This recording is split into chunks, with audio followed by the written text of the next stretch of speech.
Meet Aman Sanger, the 25-year-old co-founder of Cursor, the AI tool that's redefining how the world codes. In just 3 years, Cursor has rocketed past $1 billion in annualized revenues, an evaluation north of $29 billion. Nvidia's Jensen Huang calls Cursor his favorite enterprise AI service. Google's Sundar Pichai says he's used it himself, vibe coding a web page with Cursor. I catch up with Aman to decode how Cursor is rewriting the future of software engineering. Hello and welcome. All of us have heard about AI writing code. Well, I have with me somebody who is actually doing this at scale. I'm talking about Cursor, which is an AI-powered code editor. And it's not a small company. It is actually a very large company, started in MIT by 4 founders. I have one of the founders. I'm going to introduce him in just a bit. And now, in 3 years, has hit an annualized revenue run rate of $1 billion. At the last round of funding, it's valued at about $29 billion US. Aman Sanger is with me. Aman, great to have you with us here. Thanks for having me. Thank you very much. Our audience is finance and stock markets. I'm sure lots of engineers who use your product also watch us. But for the uninitiated, Aman, tell us what Cursor really is in simple, non-technical layman terms. Cursor is an AI coding platform. We offer a suite of tools to make developers far more productive, to make it easier for them to ship software, to review software, just speeding up the entire software development lifecycle. Okay, so I've heard, before we did this interview, I sat down, watched lots of YouTube, but a lot of the technical conversation, right? So this is used by software engineers to write code using AI. So it essentially helps to write software? Is that? Yes, it helps them write software, and it also helps them review software and review code changes. Okay. So both in the process of writing code that gets merged and then catching issues in potential code that's been written. And it preempts sort of, does it help you write code? It's like, I heard this one term, like a co-worker looking over your shoulder, smart co-worker, and helping you sort of write code really fast. Yeah, it's like a mix of a couple different things. The most popular part is you can hand off a task to Cursor, and it will go and complete it. Right. So one example might be you have some button you'd like to add, right, that has some functionality. You can just ask Cursor to do that, and it will implement it for you. It'll take a first pass at it. So the most popular part of Cursor is what we call agent. It is a coding agent that you can hand off a piece of work to.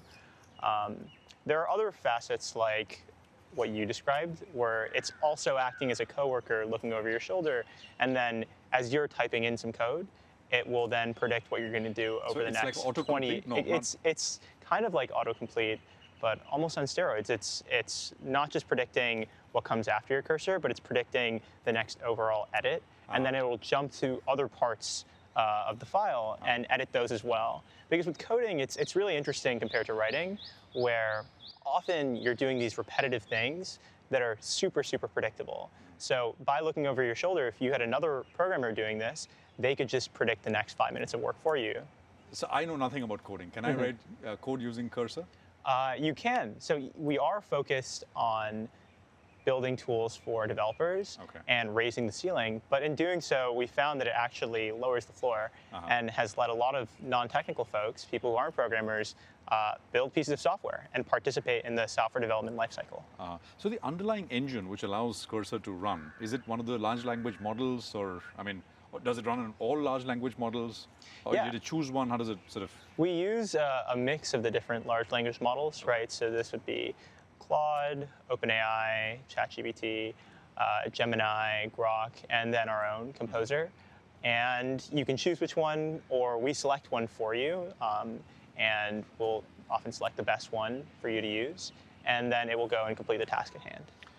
Let's go back 3 years, right? It's 3 years. You started this while you were studying at MIT. Yes, right around when we were finishing at MIT is when we started the company. Along with 3 of your sort of friends in MIT at that point. Yes, we knew each other quite well, and we're pretty confident we wanted to start a company. The initial version of what we started actually looked quite different. We worked on building a Copilot for mechanical engineering, in fact, instead of software engineering. We'd seen the success of something like GitHub Copilot, and we're all ML researchers. And so we thought we could train models to do the same thing that GitHub Copilot originally did, where GitHub Copilot was the first company that did that autocomplete that I was describing, but do the same thing for mechanical engineering. Ultimately, the idea didn't work for a number of reasons. The primary one being there wasn't enough data on the internet of mechanical engineering. While with code, you have open source software, and so you've far more data that you can train these models on. And then we weren't mechanical engineers, so we didn't have as much intuition as to how to build a good product there. And so we came back to coding, and the thing we'd seen was over the last year, GitHub Copilot really hadn't changed.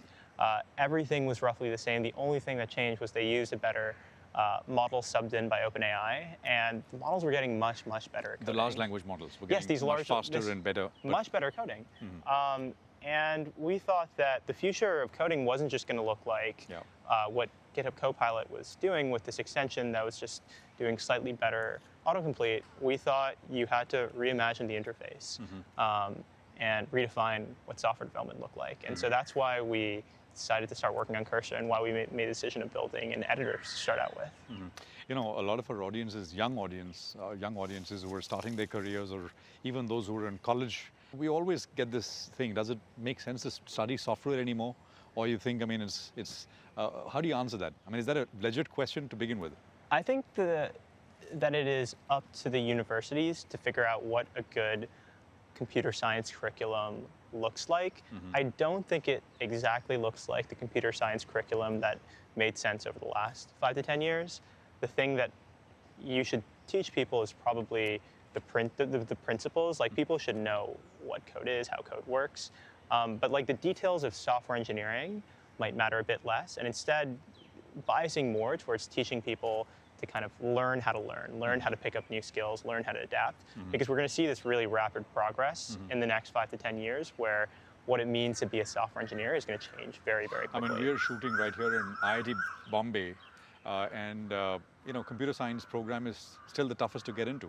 I mean, it's still the coveted #1 program, right? So, is that going to change, or you think, I mean, it still will be as coveted as you go forward? It's just that, I mean, as you say, programs have to evolve to teach what is relevant now and not what they were 3 or 4 or 5 years back.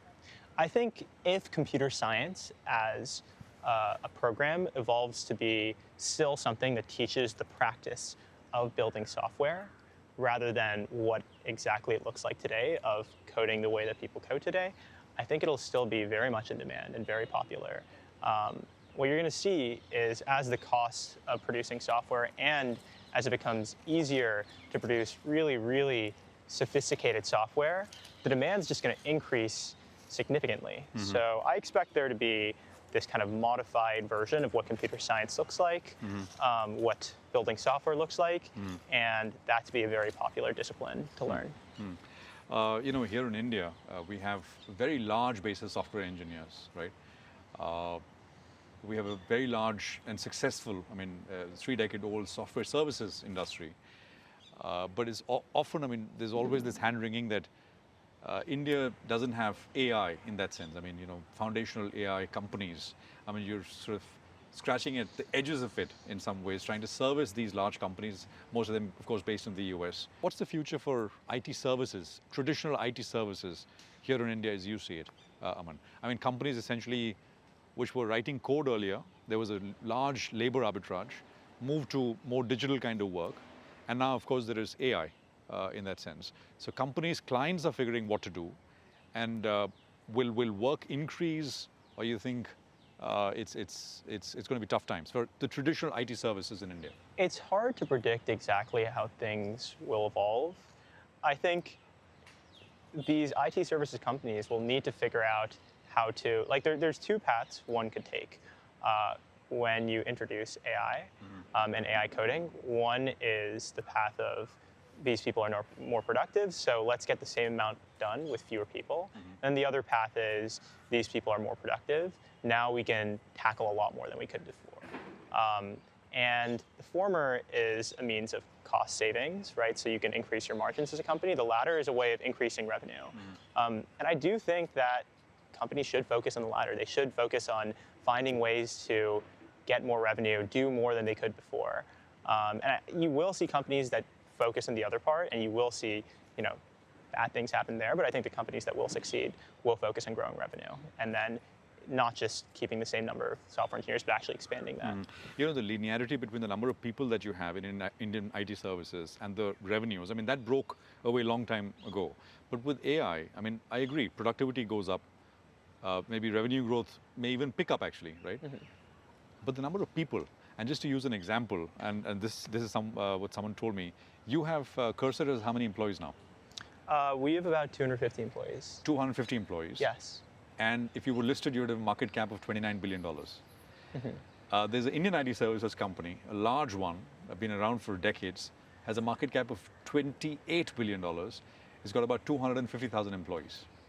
How does that, from a person point of view, not revenue point of view, but from a person point of view in terms of how much is possible with lesser and lesser number of people, you think in that sense AI is going to be deflationary for Indian IT services? Yeah, I guess there's two parts there. I think Cursor is a different kind of company, but going back to the decision ahead of these companies, I think Cursor worked this way because we crafted it from the start to be a place of really high talent density where we could hire a handful of people that were exceptionally productive, and we're not letting go of people as these tools as we become more productive from Cursor getting better and better, right? We are going to keep hiring, keep expanding. So for each of these companies, the decision is not start over and become Cursor. It is, what do I do in the future, right? The decision is, do I reduce my workforce, or do I increase it? Do I focus more on increasing the total amount of things we can do, or focus on doing the same amount with less, right? So companies will face that decision, not to start from scratch and build Cursor. And in that decision, it's not obvious what the correct choice is. I think it probably is focus on doing more.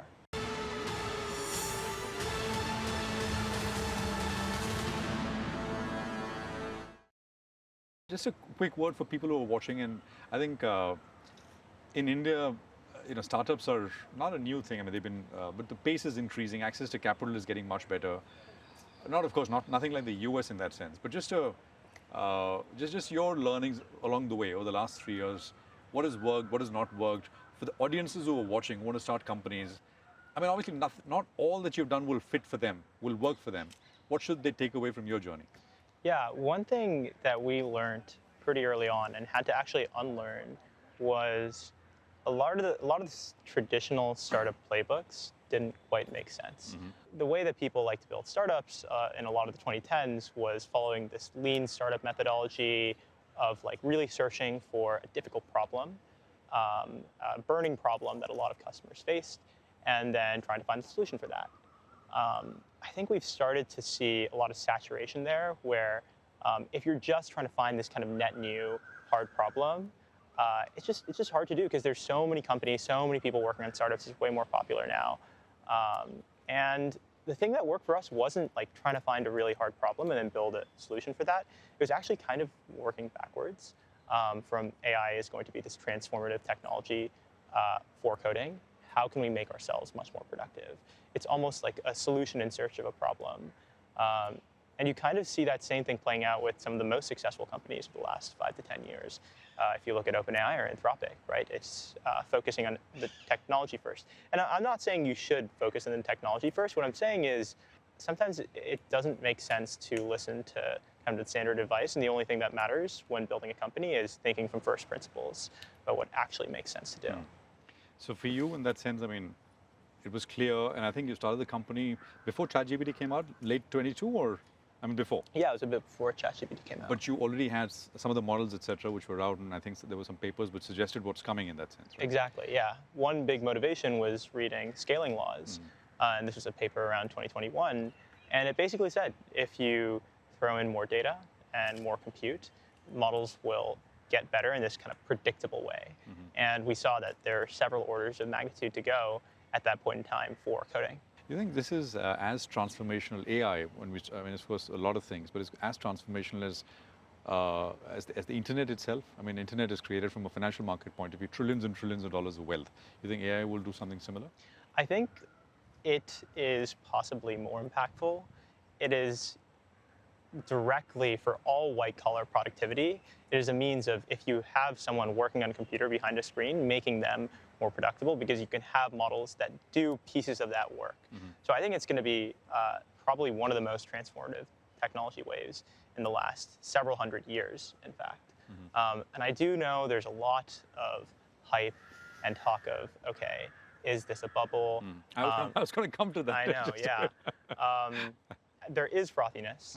There are places where I don't think the numbers make sense. But what you need to look at is, where's the real demand, right? Where is there real revenue coming in? People using these products, seeing productivity gains. I think like the coding space is one clear area for this. And like, if you look at a lot of the other leading companies, right, like ChatGPT, that's real revenue from consumers that actively want to use this product. So no bubble. I mean, it gets used. By the way, the consensus is there is no bubble. I mean, at least from mainstream research houses, etc. When they all ask the question, is this a bubble? And we all say no, it's not. And I think that perhaps is. I think what we see for coding is going to happen in all other parts of white collar work. It's happened first for coding because coding is much easier because there's so much more data, like I described before. There's so much data that you can train on the open internet. And then the nature of how these models are trained further with reinforcement learning is much easier to do on coding than it is in other domains, because you can just run tests to see if something is correct. You can't quite do that for writing, let's say. But I do think we're going to figure out how to get better and better at other parts of white collar work. It'll just take a lot longer. And then you'll see the same thing that's happening in coding in every other facet of white collar work. Aman, we've spoken about how computer science is taught is going to change, and I think you talked about that. Let's just go one step lower. Again, a lot of our audience is young parents, and there's a lot of anxiety here, especially about the future of education itself, right? The world is not as open, for one. That I think is also playing in the minds of many. What should young kids learn? What should that's a broad question. I don't know how you're going to answer that, but I just wanted to ask you that.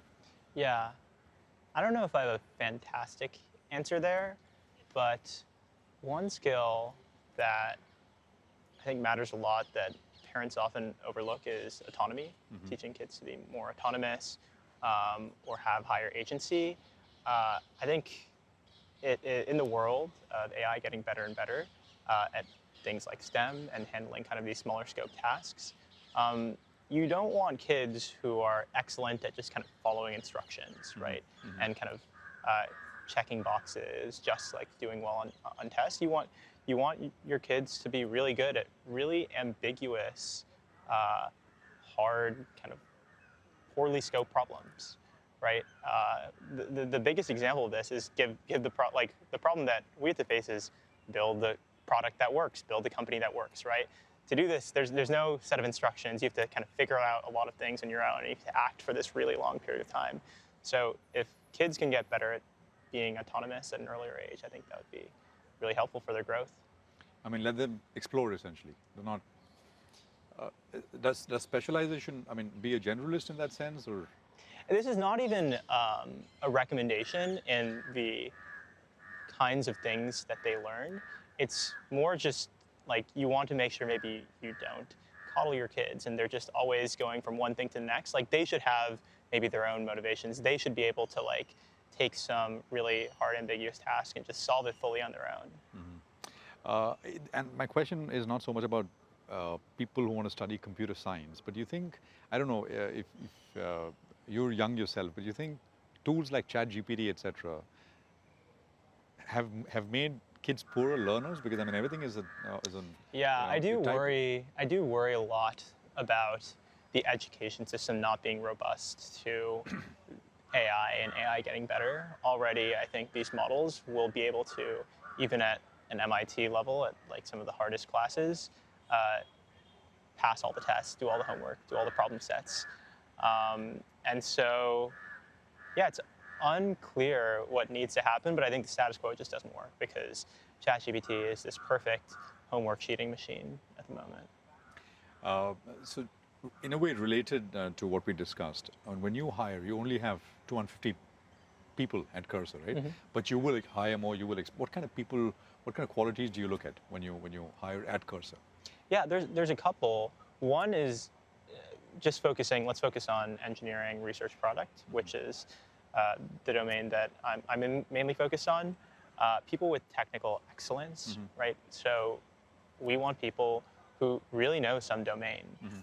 In the case of research, they should have some indication of being like an excellent research scientist.